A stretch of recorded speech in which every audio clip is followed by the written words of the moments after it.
Perebutan One Piece yang semakin memanas. Ya, di chapter 1121 ini cukup menarik untuk kita bahas karena suatu perkataan Vegapunk yang membuat perebutan One Piece semakin memanas. Tanpa banyak basa-basi lagi, kita langsung saja ke pembahasan chapternya. Oke, di chapter kali ini dibuka dengan Color Split para kru SAP yang sedang bersantai. Ya, sepertinya Color Split ini untuk menyambut musim panas. Lanjut, di halaman pertama melanjutkan Gorosei Saturnus yang sudah sampai di kapal Elbaf. Dan di sini dia mulai menyerang para kru bajak laut raksasa. Serangan Saturnus ini cukup mematikan karena dengan menyentuh cakarnya saja akan berdampak buruk karena cakarnya terdapat racun. Di sini Luffy kesal melihat Saturnus yang ngotot ngejar mereka dan Luffy pun langsung meninju Saturnus. Di sini juga Bonnie mulai berubah lagi menjadi Nika dan membuat Saturnus kaget karena dia baru melihat wujud Bonnie ini. Beralih ke siaran Vegapunk yang masih berlanjut, di sini Vegapunk mengatakan bahwa ketika hari kebangkitan akan datang, saat itulah semua rahasia abad kekosongan akan terungkap. Dan Vegapunk di sini membahas lagi soal senjata yang dapat menenggelamkan dunia yang masih bisa digunakan. Di sini juga Vegapunk membahas para ras spesial yang dibantai karena sebuah misteri dalam sejarah yang belum diketahui. Dan di panel ini juga menampilkan beberapa karakter ras yang telah dibantai seperti Kuma dari ras Bukaner, King dari ras Lunaria, dan Puding dari ras Mata Tiga. Kita juga diperlihatkan ingatan Marco ketika Shirohige membahas ras Lunaria saat masih tinggal di atas Red Line. Balik lagi ke pertarungan di atas kapal Elbaf. Di sini Luffy dengan emosi memukul Saturnus dan Bonnie menangis karena mengingat perbuatan kejinya Saturnus dulu kepada ayah dan ibunya.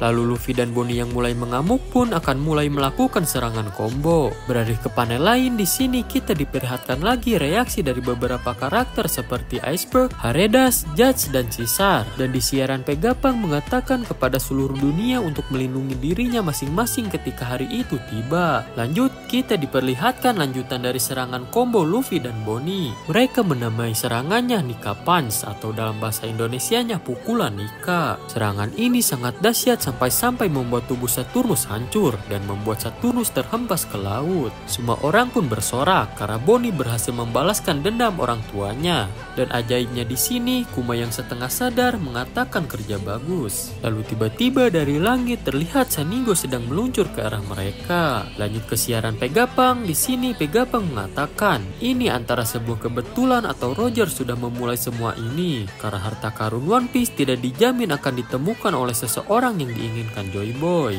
Jadi maksud Vegapunk ini siapa saja mungkin untuk menemukan One Piece dan tidak bisa menjamin seseorang yang diinginkan Joy Boy untuk mendapatkan One Piece akan mendapatkannya. Dan kita pun diperlihatkan reaksi dari bajak laut Yonko seperti bajak laut Kurohige, Shanks, Crossquill, bahkan hingga markas utama Angkatan Laut. Dan menariknya di sini, Angkatan Laut mengatakan akan mencari One Piece juga. Dan di halaman terakhir, Vegapunk mengatakan, sekarang tidak ada yang bisa menghentikannya lagi. Siapapun yang menemukannya, takdir dunia di tangan orang yang menemukan One Piece terlebih dahulu. Dan kita pun diperlihatkan beberapa reaksi dari karakter-karakter penting di One Piece seperti Luffy, Shanks, Akainu, Dragon, Im-sama, Buggy, Kurohige, Sabo, Kujan, Kobe, dan Garling Figureland. Dan yang menariknya di sini ada satu siluet karakter baru yang ditampilkan bersama para karakter penting ini. Sosok ini seperti Shanks dengan pedang griponnya. Dan pastinya karakter ini salah satu karakter penting di One Piece karena disandingkan dengan karakter-karakter penting lain di One Piece. Dan tentang karakter ini banyak yang berteori adalah keluarga Figureland dan merupakan saudara kandung dari Shanks. Ya mungkin karena siluetnya yang mirip sekali dengan Shanks. Dan itulah One Piece chapter 1121 yang benar-benar gila karena memperlihatkan dimulainya persaingan mendapatkan One Piece. Dan jauh lebih memanas lagi setelah Vegapunk mengatakan siapapun bisa mendapatkan One Piece dan mengatakan takdir dunia di tangan orang yang mendapatkan One Piece. Jelas pesan dari Vegapunk ini membuat seluruh dunia semakin gencar untuk menemukan One Piece karena membocorkan keuntungan dari mendapatkan One Piece. Ya, hal ini terjadi karena dulu walaupun tidak tahu apa itu One Piece, seluruh dunia sangat menginginkannya sampai membuat era bajak laut semakin besar. Kalau menurut kalian gimana nih? Coba tulis di kolom komentar ya.